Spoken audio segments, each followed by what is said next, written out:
ਉੱਥੇ ਰਹਿੰਦੇ ਨੇ ਜਿਹੜੇ ਇੱਧਰ ਨਹੀਂ ਆ ਸਕੇ। ਉਹਨਾਂ ਵਾਸਤੇ ਅੱਜ ਜਹਾਜ਼ ਗਿਆ ਖੁਰਾਕ ਲੈ ਕੇ। ਪਾਕਿਸਤਾਨੀ ਤਾਲਬੇ ਇਲਮ ਨੇ ਉੱਥੇ ਚਾਈਨਾ 'ਚ ਵੁਹਾਨ ਸ਼ਹਿਰ ਜਿੱਥੋਂ ਇਹ ਬਿਮਾਰੀ ਟੁਰੀ ਹੈ। ਹਾਂ ਉੱਥੇ ਅੱਜ ਜਹਾਜ਼ ਗਿਆ। 3 ਦਿਨ ਤੋਂ ਕੋਈ ਕੇਸ ਨਹੀਂ ਉੱਥੇ ਨਿਕਲਿਆ ਹੈ।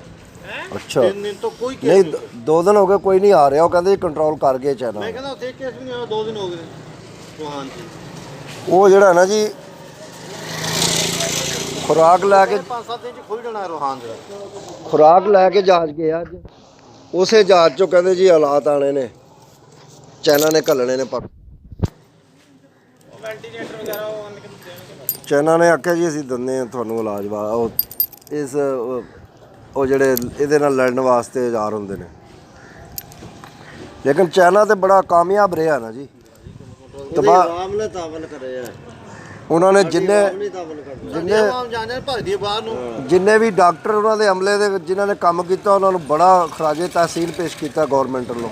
ਸਾਡੇ ਹੜਤਾਲਾਂ ਦੇ ਬੈਠੇ ਤੇ ਹਰ ਬੜੇ ਬੜੇ ਪਲਾਜ਼ਿਆਂ ਤੇ ਬੜੇ ਸ਼ਾਪਿੰਗ ਹਾਲਾਂ ਤੇ ਉਹਨਾਂ ਦੀਆਂ ਤਸਵੀਰਾਂ ਲੱਗੀਆਂ ਡਾਕਟਰਾਂ ਦੀਆਂ ਵੀ ਇਸ ਬਿਮਾਰੀ ਨਾਲ ਇਹਨਾਂ ਨੇ ਮੁਕਾਬਲਾ ਕੀਤਾ, ਲੜੇ ਨੇ। ਇੱਥੇ ਦਿਲ ਕਰੇ ਡਾਕਟਰ ਨੂੰ ਮਾਰ ਛੱਡਣ ਭਾਈ ਵੀ ਤੂੰ ਇਲਾਜ ਕਰਿਆ ਕਿਉਂ। ਨਹੀਂ ਇਲਾਜ ਡਾਕਟਰ ਨੂੰ ਕੀ ਮਾਰਨਾ। ਮੈਂ ਤਾਂ ਮਜ਼ਾਕ ਕਰਦਾ। ਕਦਰ ਨਹੀਂ ਹੈ ਬਸ।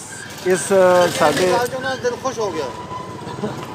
ਇੱਥੇ ਸਾਡੇ ਕਦਰ ਨਹੀਂ ਕੰਮ ਕਰਨ ਵਾਲੇ ਦੀ। ਜਿਹੜਾ ਕੰਮ ਕਰਦਾ ਨਾ ਉਹਨੂੰ ਵੀ ਉਸੇ ਰਾਹ, ਜਿਹੜਾ ਨਹੀਂ ਕਰਦਾ ਉਹ ਵੀ ਉਸੇ ਰਾਹ। ਉਹਨੇ ਵੀ ਕਿਹਾ, ਉਹਨੇ ਕਿਹਾ ਸਾਡਾ ਇਮਰਾਨ ਖਾਨ ਤੇ ਅਸੀਂ ਇਹਦੇ ਨਾਲ ਹਰ ਕਿਸਮ ਜਿਸ ਤਰ੍ਹਾਂ ਦਾ ਵੀ ਤਾਮਨ ਕਰਨਾ।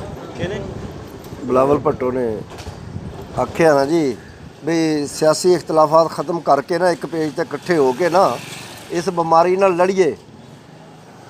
ਉਹਨੇ ਬਿਲਾਵਲ ਲਈ ਆਖਿਆ ਨਾ ਵੀ ਲਾਕਡਾਊਨ ਜਿਹੜਾ ਕਰਨਾ ਇਹ ਬਿਹਤਰ ਹੈ ਤਾਂ ਕਿ ਬਿਮਾਰੀ ਜਿਹੜੀ ਅੱਗੇ ਤੋਂ ਅੱਗੇ ਨਾ ਜਾਏ। ਖਵਾਜਾ ਆਸਫ ਕਹਿੰਦੇ ਇਹਨਾਂ ਕੋਲ ਕੰਟਰੋਲ ਨਹੀਂ ਹੋਇਆ। ਇਹਨਾਂ ਕੋਲ ਤਜਰਬਾ ਹੀ ਕੋਈ ਨਹੀਂਗਾ। ਬੋਲ ਹਾਂਜੀ ਨੂਨ ਲੀਗ ਵਾਲੇ ਮੈਂ ਕਿਹਾ ਕਹਿੰਦੇ ਤਜਰਬਾ ਕੋਈ ਨਹੀਂ ਇਹਨਾਂ ਕੋਲ। ਬਸ ਹੋਰ ਦੱਸ ਦੇ ਪੂਰਾ ਦੱਸਿਆ ਖਵਾਜਾ ਆਸਫ ਕਹਿੰਦੇ। ਨੂਨ ਲੀਗ ਵਾਲੇ ਤਾਂ ਜੀ ਉੱਥੇ ਹੁਣ ਬੈਠੇ ਨੇ ਲੰਦਨ ਪੂਰੀ ਕਿਆਦਤ। ਉਹ ਤਾਂ ਮੁੜ ਕੇ ਆਇਆ ਹੀ ਜਿਹੜਾ ਵਜ਼ੀਰ ਖਜ਼ਾਨਾ ਸੀ। ਉਹਨੇ